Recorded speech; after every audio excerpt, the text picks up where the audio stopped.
ఆవిడ అలా మన లక్ష్మిని బంగారం వరాల మూటలు కాసుల పేరు అంటుందంటే నాకెందుకో డౌట్ వస్తోంది. ఇదసలే అమాయకురాలు. మంచి చేసుకుని మాయమాటలు చెప్పి ఏ మజ్జిగలోనో మత్తుమందు కలిపి దీన్ని ఏ దుబాయ్ షేక్కు అమ్మేస్తుందేమో కదా. అమ్మటమేంటే? ఏమో, ఎవరికి తెలుసు. చిచి, దాక్షాయిని అంత దుర్మార్గం చేయదు. అలా అని దేవుడు దాన్ని మొహం మీద రాశాడా? నువ్వెవరు చూసావా? లేకపోతే అదేమన్నా బోటేసుకుని తిరుగుతుందా మెళ్ళో? వాళ్ళకం చూస్తే వేలు చూసుకుని అమ్మేసేటట్టే ఉంది. అది కాదే సత్యవతి, నువ్వు చెప్పేది నాకు మరోలా అనిపిస్తోంది. అనుమానం కూడా కలుగుతోంది. అమ్మటం కాదు కానీ ఏదో జరుగుతోంది. ఈయనేమో లక్ష్మికి పెళ్లి చేస్తాను అంటున్నారు. అదేమో దానికి మర్యాదలు చేసి మరీ చేరదీస్తోంది. ఏదో తేడా కొడుతోంది. అమ్మకమే. ఊరుకో పిన్ని. డిపార్ట్మెంట్లో ఉండి అలాంటి పనులు చేయరు. వేరే ఏదో ప్లాన్ ఉంది. మనం లోతుగా 4 విధాలుగా ఆలోచించి జాగ్రత్త పడాలి. అసలు దాని ఎత్తుగడేమిటో తెలుసుకుని అటాక్ చేయాలి. అంతే దుర్గా. అక్క, ఈ రోజు నుంచి నేను దాని పని మీదే ఉంటా. ఆ పని చేయండి.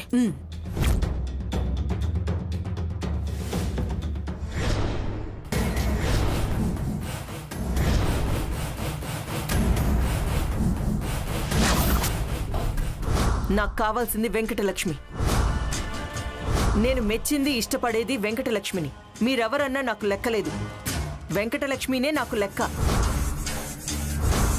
ఒరిజినల్ కాసుల పేరు. దాన్ని నేను ఏమైనా చేసుకుంటాను. మీకేంటి, మీ అక్కకేంటి?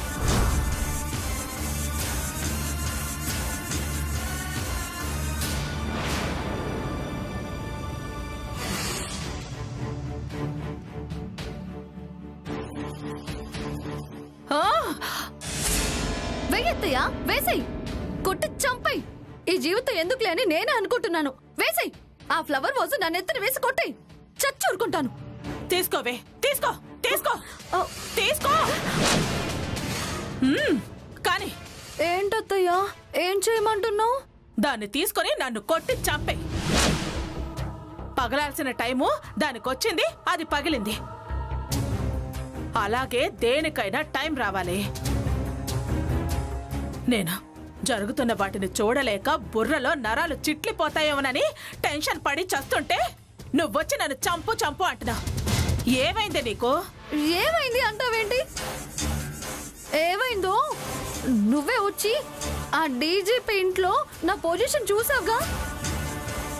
ఏమైంది నీ పొజిషన్ కి? కూర్చోబెట్టి బాగా మేపుతున్నారుగా. ఆ మేపుట కోయిట కొరికే అత్తయ్యా.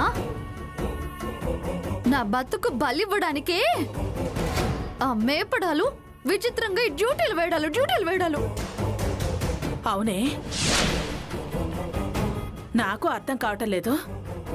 డ్యూటీ డ్యూటీ అంటూ డీజీపీ ఇంటి దగ్గరే నీకు డ్యూటీ ఎందుకు వేస్తున్నారంట? ప్లాన్ అత్తయ్యా, అంతా ప్లాను. ఆ దాక్షాయిని వాళ్ళు తులసికి సపోర్ట్ చేస్తూ మనతో గేమ్ ఆడుతున్నారు అత్తయ్యా. నువ్వు ఇలా చూస్తూ మౌనంగా ఉంటే వాళ్ళు అనుకున్నవన్నీ చేసేస్తారు. నేను బావతో పాటు రోజు స్టేషన్కి వెళ్ళాలని నాకు బావతో జాబ్ వేయించావు. అక్కడే ఉంటే బావకి దగ్గరవుతాను అన్నావు. చివరికి ఏమైంది? ఆ తులసికి డ్యూటీ లేకుండానే రోజు స్టేషన్కి వచ్చి బావకి దగ్గరైంది. జాబ్ ఎందుకు? నాతో అడ్డమైన పనులన్నీ చేంజ్ చేస్తున్నారు. ఇంకా ఈ పోలీస్ జాబ్ చేయడం నా వల్ల కాదు. వెంటనే జాబ్ కి రిజైన్ చేసేస్తాను. నేను వేసిన ప్లాన్ లో లోపం లేదే. దాన్ని నువ్వు కరెక్ట్ గా అనుసరించకపోవటం వల్లే అది ఆదిత్యకి దగ్గరైంది. ఆ దాక్షాయిని డీజీపీ భార్య అని నాకు ముందు తెలీదే. నువ్వన్నట్టు నిజంగానే వాళ్ళంతా కలిసి తులసికి సపోర్ట్ చేస్తూ మనతో గేమ్లాడుతున్నారు. మనకు ఉపయోగం లేని ఉద్యోగం నీకెందుకే? మానేసే, మానిపారే. కుదరదు. ఉద్యోగం మానేయడం కుదరదు.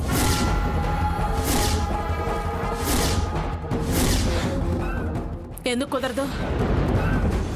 ఓ, మీ నాటకాలు సాగడానికి కుదరదా?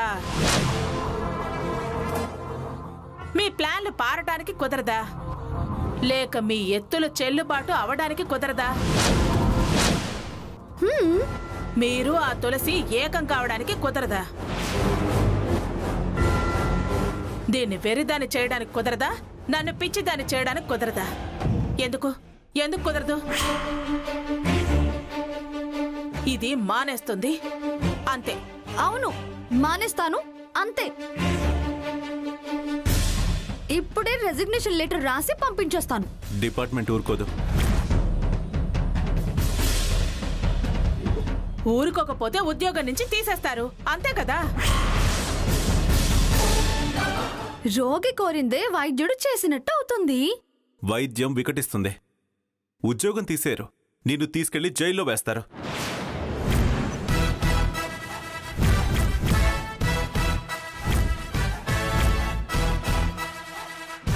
ఏంటండి చిత్రంగా చెప్తున్నారు? ఉద్యోగం మానేస్తే ఎవరైనా జైల్లో పెడతారా? ఏ కొత్తగా ఈ రూల్ ఐపీసీ సెక్షన్ కింద పెట్టారా ఏంటి?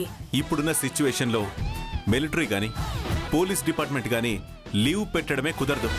లీవే కాదు, ఈవెన్ 1 అవర్ పర్మిషన్ కూడా ఒప్పుకోరు. అలాంటిది తను మానేస్తే ఊరుకుంటారా? ఆల్రెడీ సెంట్రల్ గవర్నమెంట్ నుంచి ఆర్డర్స్ ఇష్యూ అయ్యాయి. మా డిపార్ట్మెంట్లో మానేయడం కుదరని పని. అదే ఎందుకు ఎందుకు కుదరదు అంటున్నాను. ఢిల్లీలో అల్లర్లు ఆంధ్రాలో కూడా జరిగేటట్టున్నాయట. దానికి తోడు ఇక్కడ క్యాపిటల్ ఇష్యూ, కోర్టు డిస్ట్రిబ్యూషన్స్ అంతా బీభత్సంగా ఉంది. ఫోర్స్డ్ ఎమర్జెన్సీ కోసం పోలీస్ ఫోర్స్ చాలా అవసరమట. కాబట్టి ఈ సిచ్యువేషన్లో అటు డిఫెన్స్ వాళ్ళకి కానీ ఇటు పోలీస్ డిపార్ట్మెంట్ వాళ్ళకి కానీ ఉద్యోగం మానేయడం కుదరదు. లీవ్ పెట్టడానికి కూడా కుదరదు. అసలు పర్మిషన్కే పాసిబిలిటీ లేదు. మీరు శిక్షకు సిద్ధపడితే ఉద్యోగం మానేయచ్చు. దరిద్రం అంటే ఇదే. అది నెత్తిన కూర్చుంది అంటే ఇదే. ఏ రోజైతే ఈ ఊళ్ళో అడుగు పెట్టానో అప్పుడే ఏలి నటిసని నా నెత్తిన తెస్ట్ వేసింది. చస్తే తప్ప తొలగిపోయేటట్టు లేదు. పిచ్చి పిచ్చి ఆలోచనలు చేయకే. నేను మినిస్టర్ గారితో మాట్లాడతాను. నువ్వు ఎవరితో మాట్లాడినా లాభం లేదు దుర్గా. సిచ్యువేషన్ సిన్సియర్గా ఎక్స్ప్లెయిన్ చేశాను. చేస్తారండి, చేస్తారు. అంతా కలిసి బాగా నాటకాలు ఆడుతున్నారు. దీని డ్యూటీ వెనక మీ పాత్ర కూడా ఉందని నాకు బాగా అర్థమైంది. ప్రమాణ పూర్తిగా చెప్తున్నాను, లక్ష్మి డ్యూటీ గురించి నాకేం తెలీదు. తెలుస్తాయి తెలుస్తాయి తెలుస్తాయి అందరి సంగతులు తెలుస్తాయి. కన్న కొడుకు చేసే మోసం, కట్టుకున్నవాడు చేసే దగ, కోడలుగా రావాలని చూసే దాని కుట్ర, ఓ పొగరబోతు దాన్ని నా నెత్తిన పెట్టాలని చూసే ఆడపడుచు కుతంత్రం, ఆ తాగుబోతు సాంబయ్య చేసే తంత్రం అన్నీ తెలుస్తాయి. అంతా కట్టుకుని కారపళ్ళు పట్టుకుని తిరుగుతున్నారు. ఎవరికి వీలైనంత వాళ్ళు నా కళ్ళల చల్లాలని చూస్తున్నారు. చెప్తాను మీ అందరి సంగతి చెప్తాను. ఎంతకాలం చూస్తాను మీ మంత్రతంత్రాలు, మీ మాయ మాటలు. మీ అందరూ నన్ను మోసం చేయాలని చూసినా నా అంతరాత్మ మాత్రం నన్ను మోసం చేయదు. నా నమ్మకము నన్ను వమ్ము చేయదు. నా ఆత్మబలం నన్ను ఓడనివ్వదు. కులదైవో ఇలదైవో నాకు తోడుగా ఉంటాయి. చూడండి, నేను గెలుస్తాను, గెలిచి తీరుతాను. అప్పుడు పడతాయి మీకు శిక్షలు. అనుభవిస్తారులేండి ఆత్మక్షోభలు. నా ఉసురు దీని ఉసురు ఖచ్చితంగా మమ్మల్ని మోసం చేసే వాళ్ళకి తగిలి తీరుతాయి. నా మొగుడు డీజీపీ అని వెర్రవీగుతోంది కదా, దాని మెడలు వంచి నలుగురిలో తల దించేలా చేస్తాను. ఈ దుర్గమ్మతో పెట్టుకుంది దుమ్ము దులపందే నేను వదులుతానా?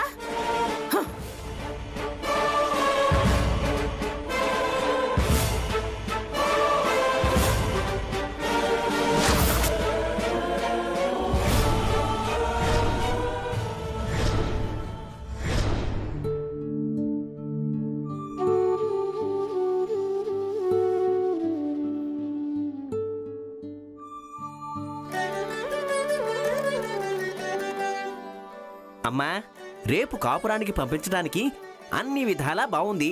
చాలా మంచి ముహూర్తం.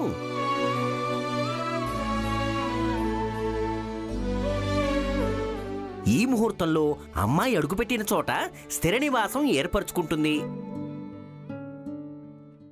ఇక మీకు చీకు చింతలు అనేవి ఉండవు. ఎలాంటి కలతలు మీ దరికి రావు. అమ్మాయి జన్మ నక్షత్రం, జాతక నక్షత్రం అనుకూలమైనవి. అన్ని విధాలుగా గ్రహ దృష్టులు కూడా శుభదృష్టులుగా ఉన్నాయి. ఈ సమయానికి కాపురానికి పంపించడం చాలా మంచిదమ్మా.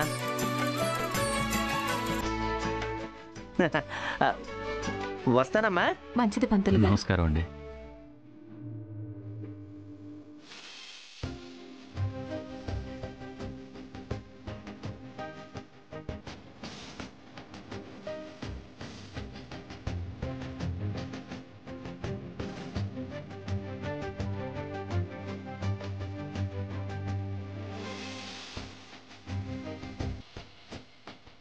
ఏంటి సబ్బయ్య? నువ్వు ఆ ఇంటికి వెళ్ళిపోతున్నావు అన్న బాధ తట్టుకోలేకపోతున్నాను రా.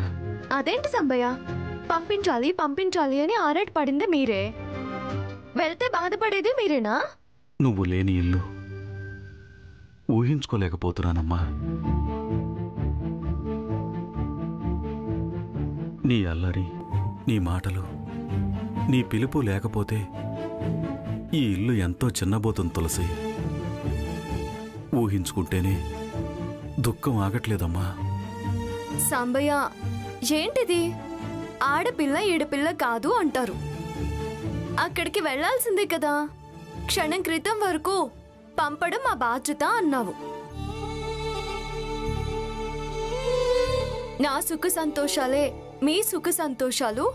నేనక్కడికి వెళితే మీకు తృప్తిగా ఉంటుంది అని అన్నారు. వెళ్ళడం నాకు బాధగానే ఉంది, కానీ మీ సంతోషం కోసం వెళ్ళాలి అనుకున్నాను. మీరు ఇలా బాధపడతారు అంటే నేను అసలు వెళ్ళను. ఆదిత్య కంటే అమ్మ అంటేనే ఇష్టం. ఆ ఇంటి కంటే ఈ ఇంటి మీదే మక్కువ ఎక్కువ.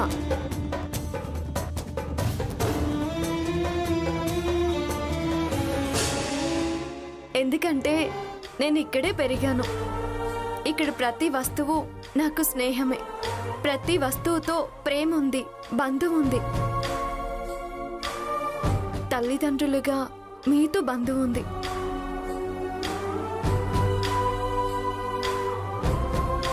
వీటి సహకారంతో ఎదిగాను అన్న బంధం వాటితోనూ ఉంది.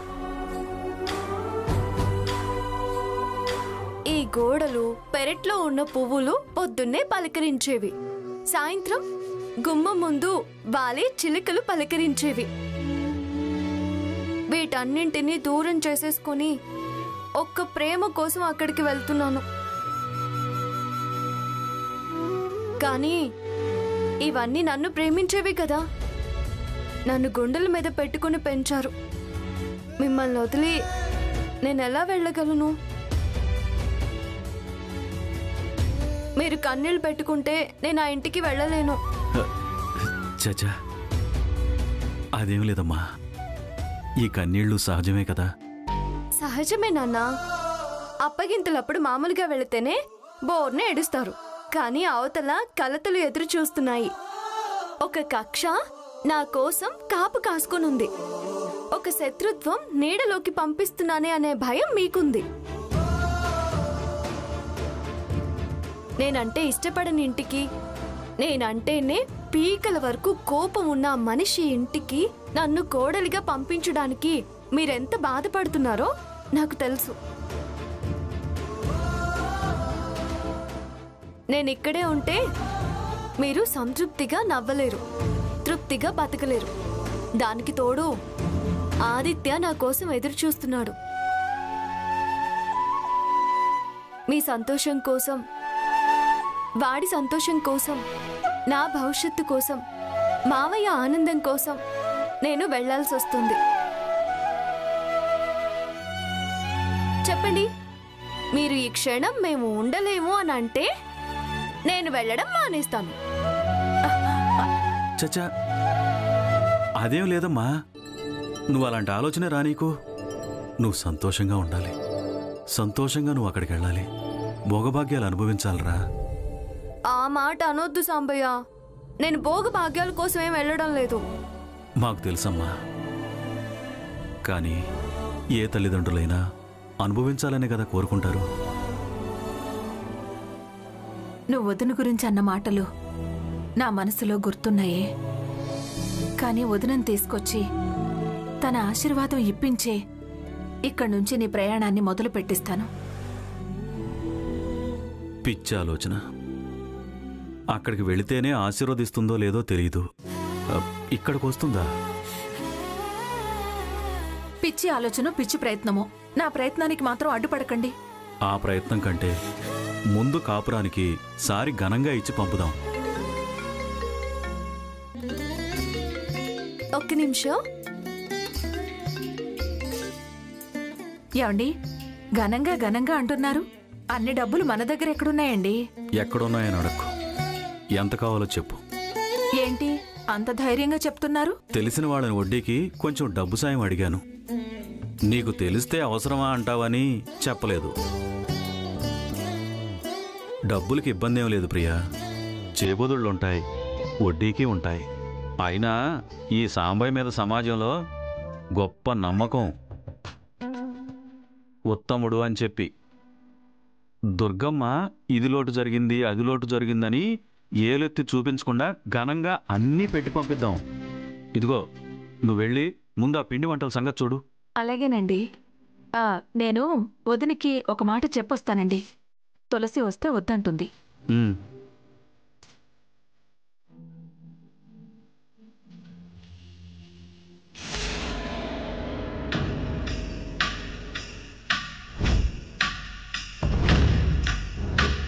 ప్లాన్ పెద్దగానే వేసావు గాని దేని గురించి?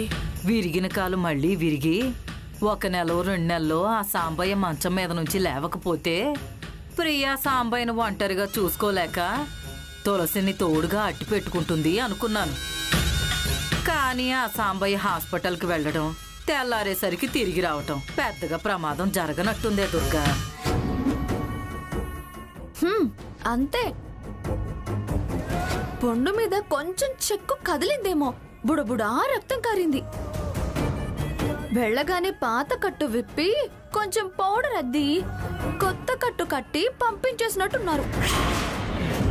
మళ్ళీ తులసిని కాపురానికి పంపించే ప్రయత్నాలు మొదలు పెడతారు.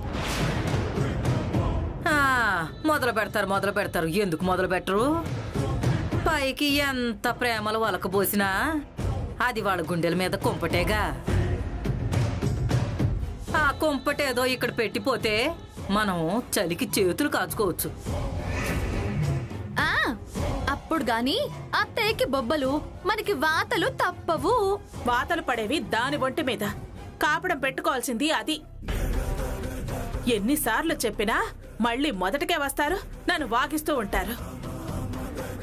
సాధ్యమైనంత వరకు దాన్ని నా గడప తొక్కనివ్వను.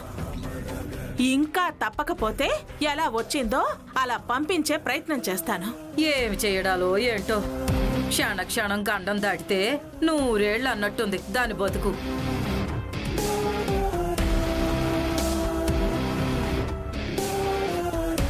వదినా,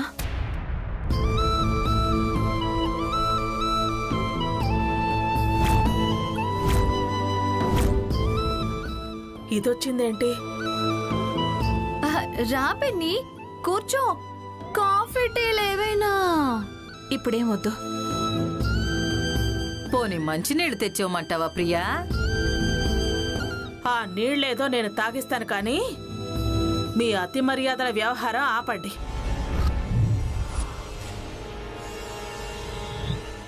ఏంటి వచ్చావు? పంతులు గారిని పిలిపించి ముహూర్తం చూపించాను వదినా. కాపురానికి పంపించడానికి రేపు అన్ని విధాలా బాగుంది అన్నారు. అన్ని విధాలా అంటే? తిథి, వారం, నక్షత్రం, తారాబలం, చంద్రబలం అయి ఉంటుంది. ఇదిగో ప్రియా, స్థానబలం కూడా చూపించావా? చూపించకుండా ఎందుకుంటారు నానమ్మా? మీరు కాస్త ఆగుతారా? నన్ను మాట్లాడిస్తారా? పంతులు చెప్పారు, మీకు నచ్చింది. ఇప్పుడు నా దగ్గరికి ఎందుకు వచ్చా? అదేంటొదినా, ఒకసారి నువ్వు అన్నయ్య వచ్చి ఆశీర్వదిస్తే బాగుంటుంది కదా. ఎంతసేపు మీ బాగోగులే కాని నా బాగోగుల గురించి ఆలోచించరా? మీరు ముహూర్తం చూపించింది అది ఈ ఇంట్లో సుఖంగా ఉండటానికే కాని నేను సుఖంగా ఉంటానో లేదో చూపించారా? అది సుఖ సంతోషాలతో ఉంటే నువ్వు ఉన్నట్టే కదా వదినా. అబ్బబ్బబ్బబ్బబ్బబ్బా, ఎవరి జాతకాలు వాళ్ళవి ప్రియా. దాని సంతోషం నాకు దుఃఖం, దాని సుఖం నాకు కష్టం, దాని గౌరవం నాకు అవమానం, దాని ఆదాయం నాకు నష్టం. ఇవి ఈ సంవత్సర రాశి ఫలాలు. దాని పేరుకి నా పేరుకి ఉన్న వ్యత్యాసం అది. మా 2 నక్షత్రాలకి పుట్టుక శత్రుత్వం ఉంది. నాది వే ఓ కా కి మృగశిర నక్షత్రం, స్వర్ణం దేవగణం. దాంది తి తు తే తో రాక్షస గుణం. అస్సలు పడిచావు.